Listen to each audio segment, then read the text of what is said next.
Desayuno espiritual del 21 de septiembre del 2020. Él se levantó y lo siguió. Del Evangelio de San Mateo. En aquel tiempo vio Jesús al pasar un hombre llamado Mateo sentado al mostrador de los impuestos y le dijo: «Sígueme». Él se levantó y lo siguió. Y estando en la mesa en casa de Mateo, muchos publicanos y pecadores que habían acudido se sentaron con Jesús y sus discípulos. Los fariseos, al verlo, preguntaron a los discípulos: «¿Cómo es que vuestro maestro come con publicanos y pecadores?» Jesús lo oyó y dijo: «No tienen necesidad de médico los sanos, sino los enfermos. Andad, aprended lo que significa misericordia quiero y no sacrificios, que no he venido a llamar a los justos, sino a los pecadores». Palabra del Señor. Cristo nos llama desde nuestras realidades de pecado. Hoy celebramos la festividad de San Mateo, apóstol y evangelista, y él mismo relata en su evangelio cómo fue el llamado que le hizo el Señor. Con claridad expone su condición: era judío y publicano, condiciones que se contraponían. Era no solo considerado un pecador público, sino un traidor al pueblo. Usureros que solían vivir a costa de las sobretasas de lo cobrado, aliados a Roma, que además llevaban una vida desentendida de la ley misma. Desde esa mesa donde Mateo contaba sus ganancias y realizaba sus fechorías, lo mira el Señor. ¿Qué pasa? Porque el Hijo de Dios ha venido a nuestras más oscuras realidades de pecado para mirarnos con misericordia y detenimiento. No viene a juzgarnos, sino a llamarnos. No dice Mateo que el Señor le recriminara su oficio ni su actuar de entrada. Solo lo llama, porque la mejor manera de enderezar el camino no es recriminarse el error, sino volver al correcto. Por eso es Cristo el que se cruza en nuestras vidas, en nuestro caminar torcido. Ha venido a nuestro rescate, no teme a nuestro pecado, porque quiere que salgamos del vacío que causa la soledad del mal. Pero el Evangelio no solo se queda en esa locación. Luego dice que pasan a la casa de Mateo, donde le ofrece un banquete junto a muchos de los suyos, donde la cosa en apariencia empeora para la imagen del Señor, pues ya los fariseos no resisten más y cuestionan con acidez y repudio el actuar de Jesús. Mezclarse con esa calaña lo hacía como de ellos. Ese es el pensamiento puritano y misericordia con el que juzgan al Señor, mismo juicio y condena que ya le habían aplicado a Mateo y a los suyos.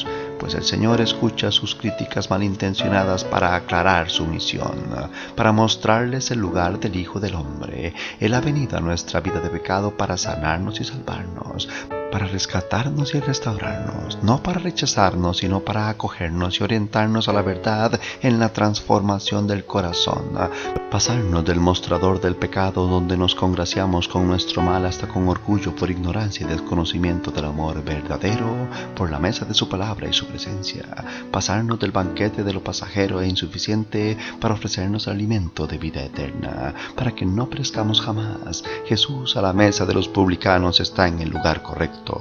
Donde hay muchos que pecan, hay más Cristo que salva, porque donde abundó el pecado, sobreabundó la gracia. Cristo ha venido a vencer el mal en nuestros corazones, no a condenarnos por el peso de nuestros pecados, que Él mismo cargaría hacia el Calvario en el madero de la cruz, para liberarnos y devolvernos la nueva y definitiva condición de hijos de Dios en Él. El llamado a Mateo es el llamado de todos. La salvación por penitencia significa reconocer de dónde nos saca el Señor. La conversión es una gracia necesaria para todo cristiano.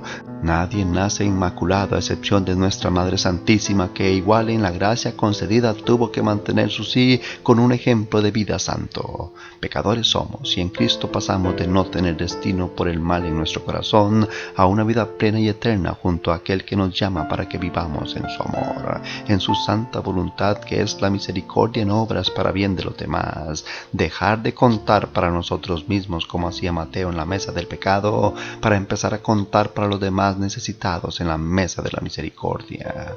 Dejar de acaparar para empezar a compartir. Dejar de vivir en el egoísmo del yo para empezar a vivir en la generosidad del prójimo donde está Cristo. Ese es el legado de Mateo, su misión evangelizadora, empezando por el evangelio escrito que nos dejó a todos los cristianos. Es el evangelio del señorío de Cristo, de la plenitud de la ley. Escribe para judíos procurando la conversión que más será plenitud. No están fuera del camino nuestros hermanos mayores en la la fe. Solo les falta el tramo definitivo y oramos para que alcancen la totalidad de su fe, que es Cristo. Pero cuidado con sentirnos pues los dueños de la verdad, como los fariseos, querer incluso recluir al mismo Jesucristo en nuestros cánones de salvación. Con una mente reducida condenamos y definimos a quién debería llegar a la salvación y a quién no. No nos demos de los justos que no necesitamos de Cristo, porque entonces los perdidos seremos nosotros. Hoy me pregunto, ¿escucho el llamado de Cristo que me sigue mirando con compasión desde la mesa de mi pecado del que no quiero salir aún?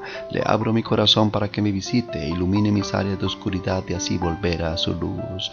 Señor Jesús, tú que llamaste a Mateo sacándolo de la mesa donde contaba sus codicias para que contara desde su evangelio tu generosidad. Tú que lo visitaste en su realidad de pecado para que conociera la realidad nueva de tu santidad. Permítenos a su ejemplo escuchar y atender tu llamado, que podamos como el apóstol levantarnos con premura para seguirte en la verdad y el amor, para que en testimonio de conversión salgamos a anunciar la buena nueva de tu salvación. Amén. Feliz día.